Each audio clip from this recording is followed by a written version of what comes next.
നോട്ടിനെടുപ്പിന്റെയും കള്ള നോട്ടിന്റെയും കേസിൽ അകപ്പെട്ട പാരമ്പര്യമുള്ള മിസ്റ്റർ ഗ്രാമപഞ്ചായത്ത് പ്രസിഡന്റ് ഓർക്കുക, ജനകീയമായി സമരത്തെയും ജനകീയ വികസന പ്രവർത്തനങ്ങളെയും തുടർക്കഥയാക്കുന്ന ഈ പഞ്ചായത്തിന്റെ മാതൃകാപരമായ നിലപാടുകൾക്കെതിരെ ജനങ്ങളുടെ അവകാശങ്ങൾ നിഷേധിക്കുന്നു എന്നാരോപിച്ച് ഇടതുമുന്നണി നടത്തിയ വൻ ജനകീയ മാർച്ച് പഞ്ചായത്ത് ഓഫീസ് പരിസരത്ത് പോലീസ് തടഞ്ഞു.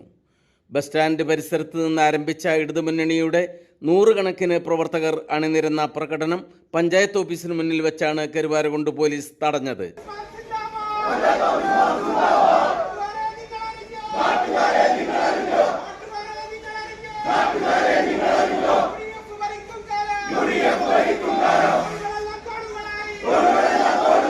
Wandoor area committee secretary MT Ahammed march ഉദ്ഘാടനം ചെയ്തു. മാനുവൽ കുട്ടി മണിമല അധ്യക്ഷത വഹിച്ചു. Local committee secretary KK James master മുഖ്യപ്രഭാഷണം നടത്തി. AK Sajad Hussain, BC Unnikrishnan, P Muhammad Ali, C Anas, P Kunjappu Haji, Erassery Kunhani, Riyas INL എന്നിവർ നേതൃത്വം നൽകി. 1996-ൽ നമ്മുടെ സംസ്ഥാനത്ത് രാജ്യത്തിന് മാതൃകയായി നടപ്പിലാക്കിയിട്ടുള്ള ജനകീയാസൂത്രണ പദ്ധതി അധികാരം ജനങ്ങളിലേക്ക്, തദ്ദേശ സ്ഥാപനങ്ങൾക്ക് പ്ലാൻ ഫണ്ടിന്റെ 40% വിനിയോഗിക്കുന്നതിന് ആവശ്യമായിട്ടുള്ള ചട്ടങ്ങളും ആവശ്യമായ ഉദ്യോഗസ്ഥന്മാരെയും ഘടക സ്ഥാപനങ്ങളെയും കൈമാറിക്കൊണ്ടാണ് ഇടതുപക്ഷ ജനാധിപത്യ മുന്നണി ഈ സംസ്ഥാനത്ത് അധികാര വികേന്ദ്രീകരണം യാഥാർത്ഥ്യമാക്കിയത്. അതിന്റെ ഭാഗമായാണ് നമ്മുടെ ഗ്രാമസഭകൾ സജീവമായത്, ശക്തിപ്പെട്ടത്. അതിന്റെ ഭാഗമായിട്ടാണ് ഗ്രാമപഞ്ചായത്തുകൾക്ക് കൂടുതൽ അധികാരവും ഫണ്ടും ലഭിക്കുന്ന സാഹചര്യമുണ്ടായത്.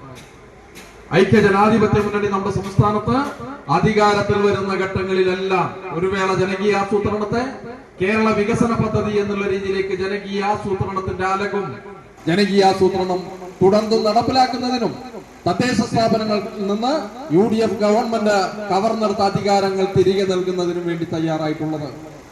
കഴിഞ്ഞ 3 മാസങ്ങൾക്ക് മുമ്പ് അധികാരമേറ്റ UDF സംസ്ഥാന ഭരണസമിതി സർക്കാർ ഈ നാട്ടിലെ ആദ്യത്തെ ബജറ്റിൽ തന്നെ തദ്ദേശ സ്വയംഭരണ സ്ഥാപനങ്ങളിലേക്കുള്ള ഫണ്ട് ഗണ്യമായി വെട്ടിക്കുറച്ചിരിക്കുന്നു. അത് ഇവിടെ മാത്രമല്ല, സംസ്ഥാനത്തെ 1100-ൽ പരം തദ്ദേശ സ്വയംഭരണ സ്ഥാപനങ്ങൾക്കും ബാധിക്കുന്ന വിധം വലിയ രീതിയിൽ ഫണ്ട് വെട്ടിക്കുറച്ചിരിക്കുകയാണ്. നമ്മുടെ നാട്ടിലെ നമ്മുടെ മക്കൾ പഠിക്കുന്ന വിദ്യാലയങ്ങൾ, നമ്മുടെ ആശുപത്രികളിൽ ഒക്കെ ഇതിന്റെ പ്രതിഫലനം ഉണ്ടാവുകയാണ്.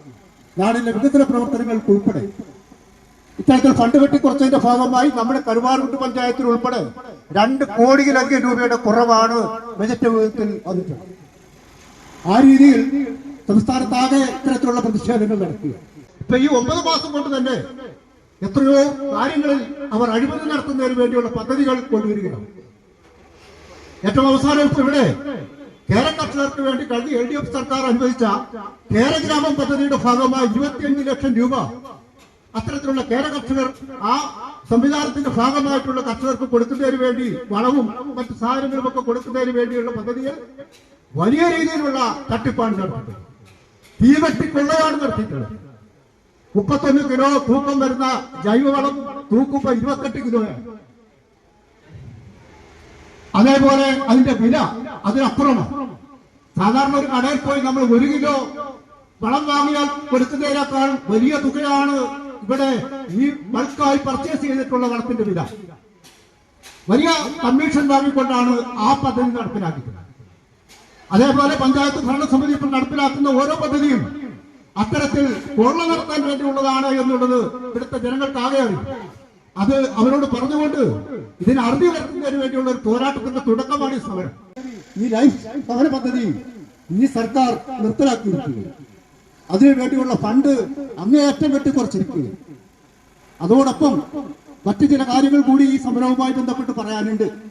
നമുക്കറിയാം, LDF സർക്കാരിന്റെ കാലത്ത് കൊണ്ടുവന്ന ഏറ്റവും ജനക്ഷേമകരമായ ഒരു പദ്ധതിയാണ് 35 വയസ്സിനും 60 വയസ്സിനും ഇടയിലുള്ള പാവപ്പെട്ട വീട്ടമ്മമാർക്ക്, നമ്മുടെ സഹോദരിമാർക്ക് ഒരു ക്ഷേമ പെൻഷൻ കൊടുക്കുന്ന ഒരു പദ്ധതി, സ്ത്രീ സുരക്ഷാ പദ്ധതി. ലോകത്തിന് തന്നെ മാതൃകയായ പദ്ധതി ഈ സർക്കാർ നിർത്തലാക്കിയിരിക്കുകയാണ്. അങ്ങനെ ഓരോ മേഖലയിലും നമുക്കറിയാം, ഇപ്പോ 65 ലക്ഷം ആളുകൾക്ക് കൊടുത്തുകൊണ്ടിരുന്ന ക്ഷേമ പെൻഷൻ നിർത്തലാക്കാനുള്ള തുടക്കം കുറിച്ചിരിക്കുകയാണ്.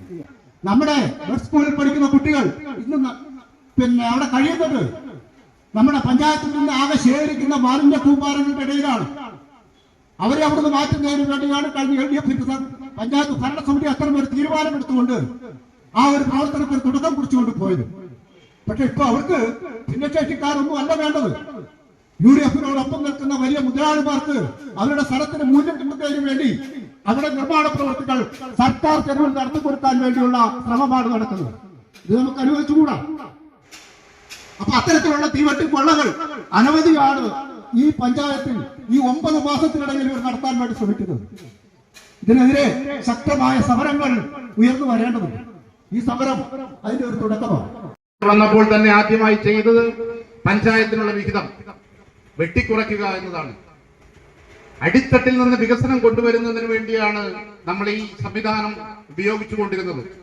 എന്നാൽ ഇപ്പോൾ ഒരു കൂട്ടം ഉദ്യോഗസ്ഥന്മാർക്കും നേതാക്കന്മാർക്കും മാത്രം ഈ ഫണ്ട് വിനിയോഗിക്കുന്ന രീതിയിലേക്ക് ഇതിന്റെ സ്വഭാവത്തെ മാറ്റിക്കൊണ്ട് സാധാരണക്കാരായ ജനവിഭാഗങ്ങളെ ഉപദ്രവിക്കുന്നതിനും ദ്രോഹിക്കുന്നതിനും വേണ്ട നടപടികളുമായി മുന്നോട്ട് പോകുന്ന UDF-ന്റെ ഭരണ സംവിധാനത്തിന് കടുത്ത രീതിയിൽ കടുത്ത ഭാഷയിൽ മറുപടി കൊടുക്കണം എന്ന സമര സന്ദേശവുമായിട്ടാണ് നമ്മളിവിടെ എത്തിയിട്ടുള്ളത്. നമുക്കറിയാം, കഴിഞ്ഞ പഞ്ചായത്ത് തെരഞ്ഞെടുപ്പില് ഇവിടെ നമ്മുടെ വാർഡുകളിൽ ഓരോ വീട്ടിലും കയറി നടന്ന് സംസാരിച്ചിരുന്നത് നമുക്കറിയാം. ആ സംസാരിച്ചതും പ്രചരണം നടത്തിയിരുന്നതുമൊക്കെ നമ്മൾ കേട്ടപ്പോ ഞങ്ങളൊക്കെ വീട് കയറുന്ന സമയത്ത് മുസ്ലിം ലീഗിന്റെ നേതാക്കന്മാര് അവര് നല്ല വെള്ള തുണിയും വെള്ള ഷർട്ടും നല്ല വടിവത്ത സംസാരവുമായി വീടുകളിൽ കയറി ഇറങ്ങി അവര് നിലവിൽ കൊടുത്തുകൊണ്ടിരുന്ന വാഗ്ദാനങ്ങളുടെ അപ്പുറം വാഗ്ദാനങ്ങൾ നൽകി അവരത് നടപ്പാക്കുകയാണെങ്കിൽ ഈ പഞ്ചായത്ത് ഈ അടുത്ത കാലത്തൊന്നും ഒരു സമരത്തിന് വരേണ്ട ആവശ്യം ഉണ്ടാവില്ല എന്ന് നമ്മൾ വിചാരിച്ചിരിക്കുകയായിരുന്നു. പക്ഷെ ഭരണം കിട്ടിയിട്ട് എന്താ അവസ്ഥ? ഇപ്പൊ 8 മാസക്കാലം ഈ പഞ്ചായത്ത് ഇവിടെ ഭരിക്കുന്നുണ്ട്. വല്ല കാര്യങ്ങൾ ഇവിടെ അറിയുന്നുണ്ടോ?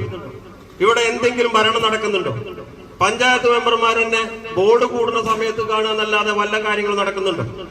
എന്നാൽ കഴിഞ്ഞ 10-40 വർഷക്കാലം UDF ഇവിടെ ഭരിച്ച് മുടിച്ച് ജനങ്ങൾ മടുത്തതിന് ശേഷം കരുവാരക്കുണ്ടിലെ എല്ലാ വാർഡുകളിലും ഇടതുപക്ഷ ജനാധിപത്യ മുന്നണിയുടെ സ്ഥാനാർത്ഥികളെ വമ്പിച്ച ഭൂരിപക്ഷത്തിന് ജയിപ്പിച്ച് ഈ പഞ്ചായത്തിലേക്ക് അയച്ച ആ 5 വർഷക്കാലങ്ങളൊന്ന് ഓർത്തു നോക്കി.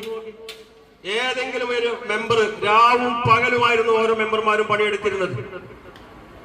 അവര് തന്നെ പറഞ്ഞിരുന്നു ഇങ്ങനെ ഒരു വാർഡ് മെമ്പർ പണിയെടുക്കാൻ പറ്റുമെന്നുള്ളത്.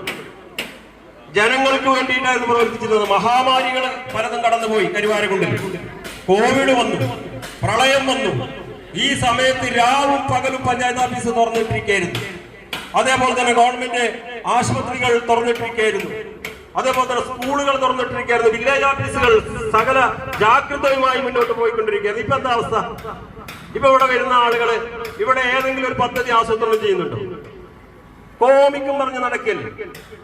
ഞങ്ങളെ പഞ്ചായത്ത് ഭരിക്കുമ്പോ ശുഭയാത്ര സുഖയാത്ര എന്ന് പറഞ്ഞ് ഞങ്ങൾ വളരെ കൃത്യമായിട്ട് നമ്മുടെ ഗ്രാമീണ റോഡുകളൊക്കെ വളരെ നന്നാക്കി ലൈറ്റുകളൊക്കെ ഫിറ്റാക്കി വളരെ ചൊറുക്കി പോയിരുന്ന ഒരു അന്തരീക്ഷം ഉണ്ടായിരുന്നു. പക്ഷേ ഇപ്പൊ 8-9 മാസം ഇവിടെ കഴിഞ്ഞു.